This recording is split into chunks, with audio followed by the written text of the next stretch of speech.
안녕하십니까. 우리는 현재 로버트 A. 존슨의 돈키호테 햄릿, 파우스트라는 글을 갖고 서구 근대 문학에 등장하는 대표적인 세 인물들을 비교해 보고 있는데요. 지난 시간에는 세 인물 중 2차원적 의식을 갖고 있는 돈키호테와 4차원의 파우스트는 매우 다름에도 불구하고 단순성에 있어서는 유사성을 보인다고 했고, 햄릿에서 파우스트로 상상할 수 있는 이유로는 에고에 대한 그림자의 인식이라고 말했습니다. 여기서 그림자란 돈키호테에게 산초이며 파우스트에게 메피스토펠레스가 되는 것인데요. 로버트 A. 존슨은 문명은 문화를 고도로 발전시키긴 하나 그림자나 어두운 측면을 무시하는 우를 범하고 만다고 말합니다. 현대 사회에 사는 우리가 어둡고 힘든 것을 비하하고 밝고 쉬운 것을 찾는 것과 무관하지 않는데요. 그렇기 때문에 3차원의 우리는 파우스트처럼 4차원의 의식으로 이행하기가 어렵다는 말이 되겠습니다. 그러니까 빛만을 찾기 위해 그림자와 어둠을 피하고 자기 속에 있을 악마를 인정하지 않고 자신은 늘 옳고 착하다는 생각에 머물게 된다는 말로 해석해 볼 수 있겠는데요. 로버트 A. 존슨은 우리가 우리 안의 그림자, 즉 악마를 의식하는 것은 에고의 관점에서 죽음이나 다름없다고 말하고, 이런 이행은 대단히 고통스럽다라고 말하면서 몇 가지 예를 다음과 같이 열거하고 있습니다. 먼저 중세인에게 있었던 영혼의 어두운 밤을 언급했는데요. 그러니까 중세를 거쳤기에 근대인이 탄생했다는 의미로 풀이해 볼 수 있겠고요. 단테가 지옥과 연옥을 거쳐야 했던 그 여정도 이런 과정 중 하나로 봤습니다. 그러고 보니 단테가 베아트리체를 통해 천상에까지 안내를 받아 빛의 세계를 본 것도 지옥과 연옥을 거쳤기에 가능했다고 보고 있는 것이죠. 한편 예수가 광야에 있었던 40주야가 그렇다고 했고요. 길가메시가 시민에 닿았던 일, 현대인에게 중년의 이기와 자살에 도달하는 현대인의 위기 등을 예로 들었습니다. 한편 두 극단은 하나의 원형을 이루고 있기 때문에 한쪽의 결핍은 결국 자신을 발전시키고 구원으로 승화할 수 있는 기회를 잃게 된다는 의미로 해석되는데요. 세계에서 가장 오래된 서사시라고 평가되는 길가메시가 언급되었으니 그 작품 중 길가메시의 죽음을 다루는 부분을 기억해 볼 필요가 있겠는데요. 비록 왕이었으나 영원한 생명을 얻을 수 없었다는 내용이 그렇고요. 작품 중 수르의 여신이 길가메시에게 한 말 중 신들은 죽음을 인간의 몫으로, 생명은 자신들의 몫으로 남겼다네라는 말이 있습니다. 말하자면 영원한 생명을 얻고자 했으나 인간의 수많은 영웅적 모험의 종착지에는 결국 영원할 수 없다는 자각이 있다는 의미가 되겠습니다. 그래서 그랬을까요? 파우스는 메피스토펠레스와의 동행을 중단하는 선언을 하게 되는데요. 멈추어라. 너는 정말 아름답구나.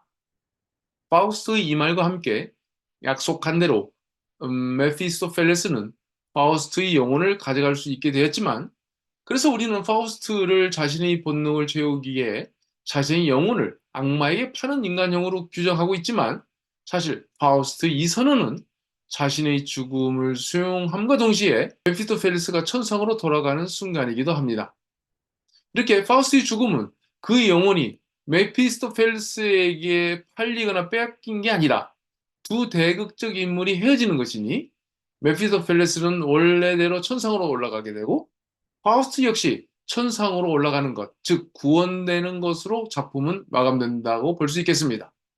현실에 있는 동안 파우스트는 어쩔 수 없이 메피스토펠레스와 동행을 하고 그 과정에서 고민하고 불안한 시간을 보냈다면, 멈추어라, 너는 정말 아름답구나 라고 외치는 대목을 우리는 파우스트의 죽음이라고 말하고 있지만, 그것은 육체와 정신의 분리이며 파우스트 입장에서는 자유를 얻는 것이고 구원을 받는 순간이라고 말할 수 있겠습니다.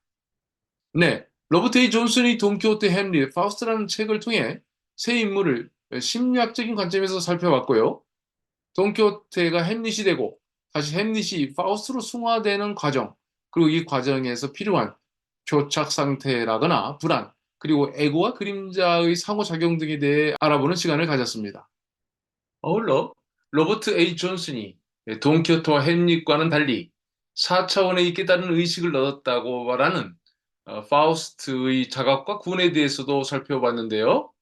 글쎄요, 미국의 심리학자가 돈키호테를 어느 정도 깊이 읽고 이해하고 있었는지는 가늠하기 어렵지만, 파우스트를 깨달은 의식의 인물로 규정하고 돈키호테를 단지 2차원적 인물, 단순한 인물로 남겨두는 것에 대해서는 아쉬움이 있는데요.